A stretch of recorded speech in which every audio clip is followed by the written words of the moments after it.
Hello and welcome to our channel self study. आज की इस वीडियो में हम लोग बात करेंगे गांधी जी के बारे में। ये याद रखिएगा, जो लेक्चर सीरीज़ चल रही है हमारे चैनल पे उसका अगला पार्ट है। तो जैसे कि मैंने पिछले पार्ट्स को कवर किया है, तो अगले पार्ट में हम लोग पढ़ेंगे गांधी जी के बारे में। फ्रीडम स्ट्रगल का ही एक पार्ट है गांधी जी का आना। कहाँ से? साउथ अफ्रीका से। चलिए शुरू करते हैं बिना किसी देरी के। Came back from south Africa on 9 जनवरी 1915। ये याद रखिएगा, भारतीय प्रवासी दिवस भी इसे कहते हैं। 9 जनवरी को मनाया जाता है। 9 जनवरी को प्रवासी भारतीय दिवस भी मनाया जाता है। क्यों? क्योंकि गांधी जी इस दिन साउथ अफ्रीका से वापस आए थे। कब आए थे? 1915 में। अब कुछ इम्पोर्टेंट इवेंट्स याद कर लीजिए आप, जो गांधी जी के समय हुए थे। ये इम्पोर्टेंट है, याद रखिएगा। ये क्रैश कोर्स की तरह आप लोग के लिए काम आएगा CGL, CHSL या MTS के एग्ज़ाम में। अगर आपको ब्रीफ जानकारी कुछ चाहिए तो ये आपकी बहुत हेल्प करेगा और रिवीजन के टाइप काम करेगा आपके एग्ज़ाम्स में। तो पहला है चंपारण सत्याग्रह, जो कि हुआ था 1917 में। सबसे पहली बात आप याद रखिए, 1915 में वो आए थे। फिर उसके बाद ही 1917 में चंपारण सत्याग्रह, जो कि पहला सत्याग्रह था गांधी जी का। ये SSC का टॉप फेवरेट क्वेश्चन है। ये किस लिए हुआ था? इंडिगो के लिए। फिर उसके बाद है खेड़ा सत्याग्रह। ये हुआ था 1918 में। ये किस लिए हुआ था? टैक्सेस के लिए। फिर अहमदाबाद मिल स्ट्राइक, ये हुआ था 1918 में। ये पे डिस्प्यूट के लिए हुआ था। अब आते हैं नेक्स्ट स्लाइड पे। रोलैंड एक्ट 1919, ये बहुत ही फेमस एक्ट है। रोलैंड एक्ट 1919, इसे ड्रैकोनियन लॉ भी कहा जाता है। रोलैंड सत्याग्रह बाई गांधी जी, ये फेल हो गया था। ये भी क्वेश्चन आता है कि कौन सा गांधी जी के द्वारा जो सत्याग्रह किया गया था वो फेल हो गया था। तो वो था Rowlatt Satyagraha by Gandhi ji, fail 1990 में। ड्रैकोनियन लॉ इसे क्यों कहते हैं? क्योंकि रोलैंड एक्ट 1919 के तहत ब्रिटिश गवर्नमेंट जिसे चाहे बिना वारंट के जेल में डाल देती थी, उसीलिए इसे ड्रैकोनियन लॉ भी कहा जाता था। उसके बाद हुआ जलियांवाला बाग। कब हुआ था? 13 अप्रैल 1919। याद रखिए, ये डेट भी इम्पोर्टेंट है और ईयर तो ऑफ कोर्स इम्पोर्टेंट है। डेट और ईयर दोनों ही इम्पोर्टेंट है, ठीक है। उसके बाद जनरल डायर, इसमें हुआ क्या था जलियांवाला बाग में? जलियांवाला बाग हुआ था 13 अप्रैल 1919। आशा करता हूँ आप लोग ने नोट कर लिया होगा। General Dyer fired upon peaceful protesters at Amritsar.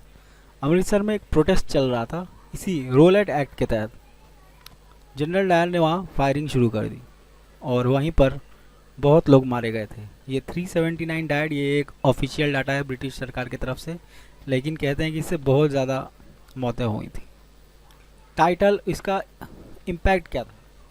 जैसे ही जलियांवाला बाग हुआ, titles return by many world wide condemnation होने लगी। बहुत लोगों ने अपने टाइटल वापस कर दिए ब्रिटिश गवर्नमेंट्स को। चलिए बात करते हैं मॉन्टेगू चेम्सफोर्ड रिफॉर्म्स की, जो की थी 1919 में। Separate electorates for Sikhs and Europeans to accepted. Separate electorates दिया गया सिख्स को। और dyarchy in provinces, governor plus minister. ये डायरकी इन प्रोविंसेस जो था वो मॉन्टेगू चेम्सफोर्ड ने ही लाया था, गवर्नर प्लस मिनिस्टर्स का। और इसमें मिनिस्टर अब इंडियन भी हो सकते हैं। यही था Montagu Chelmsford reforms 1919। Year important है और याद रखिएगा जलियांवाला बाग जो है उसका आपको डेट भी याद रखना है, 13 अप्रैल 1919। अब आते हैं नॉन कॉपरेशन मूवमेंट पे। नॉन कॉपरेशन मूवमेंट कब हुआ था? पहले तो ये क्वेश्चन आता है। ये हुआ था 1920 में। फर्स्ट नेशनल मास मूवमेंट था, याद रखिएगा, ये फर्स्ट नेशनल मास मूवमेंट था। कैलकाटा सेशन 1920। अब नॉन कॉपरेशन मूवमेंट में हमने क्या किया या हुआ क्या था इसमें? Boycott of schools, colleges, courts, advocacy of the use of चरखा। इसमें स्कूल, कॉलेजेस और कोर्ट्स को बॉयकॉट किया गया, यहाँ आना जाना बंद किया गया, और चरखा का यूज़, चरखा का चलन किया गया। यही था नॉन कॉपरेशन मूवमेंट कि हम लोग अब ब्रिटिश सरकार से कोई भी कॉपरेशन नहीं करेंगे। इसके ऑब्जेक्टिव्स क्या थे? स्वराज, जलियांवाला बाग ट्रेजेडी इंक्वायरी और खिलाफत। खिलाफत मूवमेंट आगे है, मैं बताऊंगा वो। तो ऑब्जेक्टिव थे स्वराज चाहिए हम लोग को, और जलियांवाला बाग की इंक्वायरी हो, और खिलाफत मूवमेंट का आगे मैं बताता हूँ। खिलाफत was started to oppose the removal of Ottoman Empire Caliph in Turkey after First World War by Britain। Khilafat actually था removal of Ottoman empire Turkey का after first world war in Britain. But Khilafat movement से जो जुड़े थे leaders, वो India से भी जुड़ गए और गांधी से भी जुड़ गए। लीडर्स थे खिलाफत मूवमेंट के मोहम्मद एंड शौकत अली, जौहर और मौलाना अबुल कलाम आज़ाद भी खिलाफत मूवमेंट के ही लीडर्स थे, जो कि बाद में गांधी जी से जुड़ गए। Chauri Chaura incident in Gorakhpur led to calling of the movement. अब ये नॉन कॉपरेशन मूवमेंट अचानक थम क्यों गया? क्योंकि चौरी चौरा में एक इंसिडेंट हो गया था। ये क्वेश्चन आता है कि नॉन कॉपरेशन मूवमेंट थम क्यों गया था। तो चौरी चौरा इंसिडेंट के लिए, चौरी चौरा इंसिडेंट हुआ था गोरखपुर में। कुछ इंडियंस ने गुस्सा होकर उसमें आग लगा दी थी, पुलिस स्टेशन में आग लगा दी थी, और उसमें जो सिपाही थे वो भी इंडियंस थे, तो उससे उनकी जान चली गई थी। इस हिंसा को देखते हुए गांधी जी ने नॉन कॉपरेशन मूवमेंट को कॉल्ड ऑफ कर दिया। तो आप ज़रूर याद रखिएगा नॉन कॉपरेशन मूवमेंट के बारे में। सबसे पहली बात, नॉन कॉपरेशन मूवमेंट 1920 में शुरू हुआ था। इसके ऑब्जेक्टिव्स क्या क्या थे? स्वराज, जलियांवाला बाग ट्रेजेडी इंक्वायरी और खिलाफत। और जो है आपको याद रखना है कि चौरी चौरा इंसिडेंट के वजह से ही नॉन कॉपरेशन मूवमेंट को कॉल्ड ऑफ कर दिया गया था, यह भी आप याद रखिएगा। अब कुछ रेवोल्यूशनरी मूवमेंट्स देख लेते हैं जो कि फ्रीडम स्ट्रगल के दौरान हुई। 1897 चापेकर ब्रदर्स, नाम याद रखिएगा, चापेकर ब्रदर्स। वर्यम मंडल shot president of the plague commission in Poona. उसके बाद है 1907। 1907 में मैडम भीकाजी कामा ने, एक पार्सली रेवोल्यूशनरी थी वो, उन्होंने अपना फ्लैग फहरा दिया था हम लोग का जर्मनी के स्टटगार्ड में। ये भी क्वेश्चन आता है, ये थोड़ा हाई लेवल क्वेश्चन है, तो आप इसे ज़रूर याद करके रखिएगा। नाम याद रखिएगा, मैडम भीकाजी कामा ने फ्लैग अनफ्लड कर दिया था, कहाँ पर? स्टटगार्ड में। और ये भी नाम इम्पोर्टेंट है, चापेकर ब्रदर्स ने plague commission, president of plague commission को गोली मार दी थी। अब आते हैं 1908 में Khudiram Bose and Prafulla Chaki threw a bomb on a cruel जज ऑफ मुजफ्फरपुर, बिहार। ये जितने भी रेवोल्यूशनरी मूवमेंट्स हैं ये आपको ज़रूर याद होने चाहिए। 1912 में Rashbehari Bose and Sachindranath Sanyal bomb on lord Hardinge's in Delhi.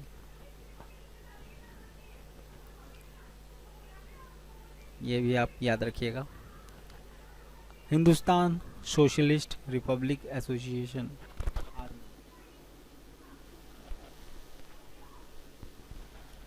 1925 में कानपुर कैरिड आउट अ डकैती ऑन काकोरी बाउंड ट्रेन। ये ईयर इम्पोर्टेंट है, डकैती on Kakori bound train.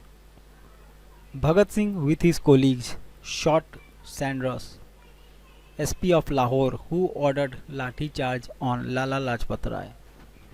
Bhagat Singh ने सॉन्डर्स को गोली मार दी। सॉन्डर्स वही है जिसने लाला लाजपत राय पर लाठीचार्ज करवाए थे। Bhagat Singh and Batukeshwar Dutt threw a bomb in central assembly in 1929। Bhagat Singh, Rajguru and Sukhdev were hanged on March 23, 1931 at Lahore jail. ये डेट भी इम्पोर्टेंट है और ईयर भी इम्पोर्टेंट है, आप इसे ज़रूर याद रखिएगा। 1930 Surya Sen, Chittagong armoury raid. Bagha Jatin, Bengali revolutionary, इन्होंने युगांतर पार्टी फॉर्म की।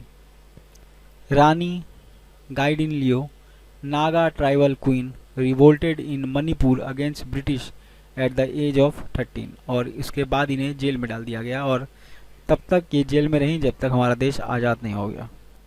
तो रानी गाइडिनलियो, आप नाम ज़रूर याद रखिएगा। वो नागा ट्राइबल क्वीन थी जिन्होंने ब्रिटिशर्स के अगेंस्ट आवाज़ उठाई थी, सिर्फ 13 की एज में। और lastly Ghadar party, formed in San Francisco. Ghadar party कहाँ फॉर्म हुई थी? सैन फ्रांसिस्को में, यूएसए इन 1912। फॉर्म्ड बाई, ये इम्पोर्टेंट है, ये ज़रूर देख लीजिएगा। Formed by Lala Hardayal, Taraknath Das, Kartar Singh Sarabha and Sohan Singh Bhakna. Tried to stage an uprising in Punjab, और कोमागातू मारू एक्सीडेंट के लिए ही गदर पार्टी फॉर्म्ड हुआ था, ये भी आप याद रखिएगा। तो चलिए मेन पॉइंट्स हम लोग देख लेते हैं जो भी आज हम लोग ने पढ़ा। एक बार पहली स्लाइड पे आ जाते हैं। तो इम्पॉर्टेंट पॉइंट्स मैं फिर से एक बार डिस्कस कर देता हूँ क्विक रिवीजन के लिए। तो सबसे पहला, 1915 में गांधी जी वापस आए। इसे प्रवासी भारतीय दिवस के रूप में मनाया जाता है 9 जनवरी को। चंपारण सत्याग्रह कब हुआ था? 1917 इंडिगो के लिए। खेड़ा सत्याग्रह कब हुआ था? 1918 टैक्सेस के लिए। अहमदाबाद मिल स्ट्राइक कब हुई थी? 1918 पे डिस्प्यूट।